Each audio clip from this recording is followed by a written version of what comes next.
Il y a des tâches qui rapportent beaucoup plus que d'autres.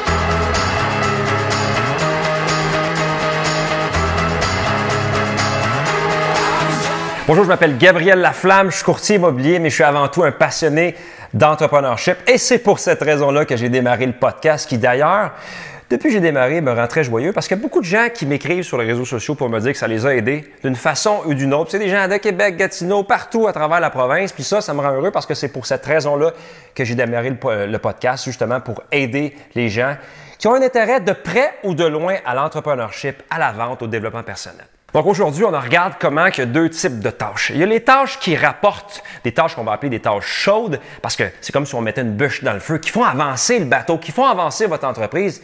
Et alors qu'il y a des tâches qui sont plus secondaires, des tâches que je vais appeler des tâches froides, qui sont peut-être importantes, mais qui sont évidemment secondaires. Donc, rapidement, c'est quoi une tâche chaude? Bien, une tâche chaude, c'est que lorsqu'on rencontre des clients, lorsqu'on est en présence des clients existants, des clients passés, des clients futurs, lorsqu'on travaille des campagnes de publicité qui font que les clients potentiels nous appellent, c'est lorsqu'on travaille tout ce qui touche vente, marketing, service à la clientèle, les clients. Maintenant, c'est quoi une tâche froide? Une tâche froide, c'est peaufiner son site Internet, faire de l'administratif, scanner des documents, faire le ménage du bureau, préparer des listes d'appels pour des clients potentiels. Toutes sortes de choses qui sont peut-être importantes. Ah oui, ou peut-être travailler avec le graphiste, des visuels pour son marketing, c'est important, mais c'est secondaire. Comment est-ce que moi, j'en suis venu à faire cette réalisation-là, cette auto-évaluation-là? Très simplement. Il y a environ 4-5 ans, j'ai engagé un nouveau coach, parce que j'engage souvent des coachs, un coach d'affaires, mais un coach aussi, on va dire, de vie, qui regarde un petit peu de haut comment j'opère tout ça et qui me donne des conseils pour être plus efficace dans tout ce que je fais dans ma vie puis avoir du plaisir à le faire. Il s'appelle Trevor, je l'aime beaucoup, c'est une bonne personne, il m'a vraiment aidé à travers les années. Et Trevor m'a dit la chose suivante. Trevor m'a dit, Gabriel, regarde pendant deux semaines qui vont s'en venir, sépare chaque activité que tu fais en tranches de 30 minutes, puis à la fin de 2 semaines, on va regarder ensemble si c'est des tâches chaudes, qui rapportent, qui font avancer le bateau, ou c'est des tâches secondaires qui sont plus froides. On va regarder ça ensemble. Je dis pas de problème, je vais faire ça. Je dis, à l'œil, comment tu penses que c'est quoi le ratio? Moi, je dis, je devrais être à peu près 50-50. Je fais l'évaluation, tout fier, tout heureux. 2 semaines plus tard, je me rends compte que j'ai 10% seulement de ma semaine que je fais qui est des tâches qui rapportent, des tâches chaudes. Mais là, pour moi, c'était une déception, mais en même temps, j'étais content de le savoir. C'est ça que je vous recommande à vous autres, c'est de faire votre auto-évaluation, de regarder, bon, c'est quoi les tâches qui font vraiment une différence? Est-ce que vous en faites? Vraiment?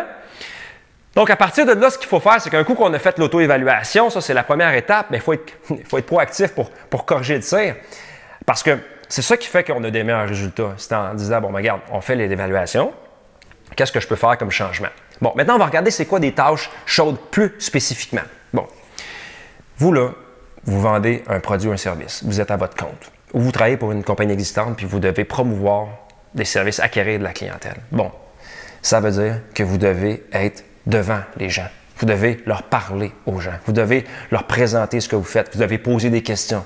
Vous devez, comme je l'ai dit tantôt, peut-être travailler des publicités sur les réseaux sociaux pour vous faire connaître. C'est tout ce qui vous permet d'acquérir de la clientèle, de préserver cette clientèle-là, de la servir et puis de faire des choses qui sont souvent plus difficiles, qui sont faciles à procrastiner, mais qu'on sait très bien, vous et moi, qui ont un impact.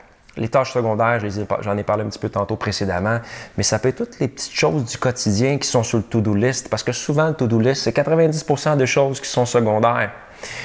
Donc, ça va de mettre du papier dans l'imprimante, à commander des fournitures de bureau, à participer à des meetings, puis des meetings, puis des meetings. C'est important, les meetings. Mais des fois, il y a un petit peu trop de meetings. Des meetings, puis des meetings, c'est endormant.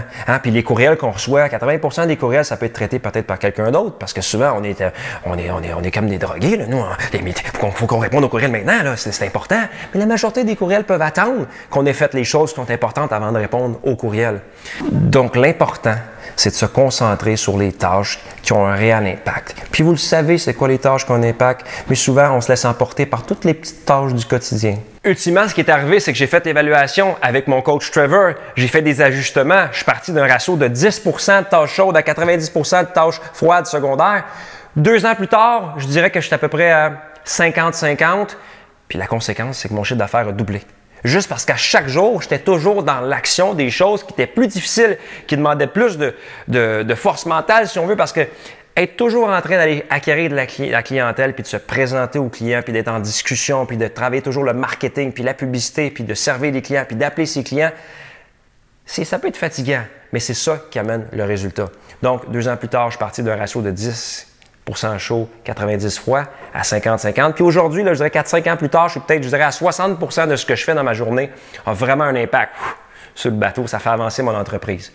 Donc, je vous encourage à faire la même chose, à faire l'auto-évaluation, puis après ça, apporter des correctifs.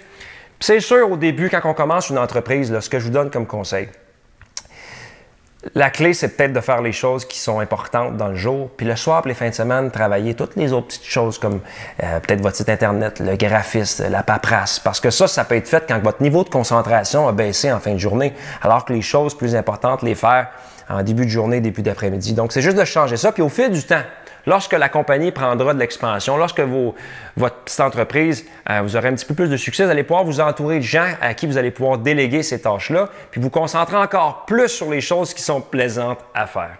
Donc, en conclusion, j'espère que ça vous a donné une façon de voir votre entreprise du haut. Vous regardez votre entreprise du haut, puis faites une auto-évaluation. Tout ça dans le but d'améliorer vos résultats.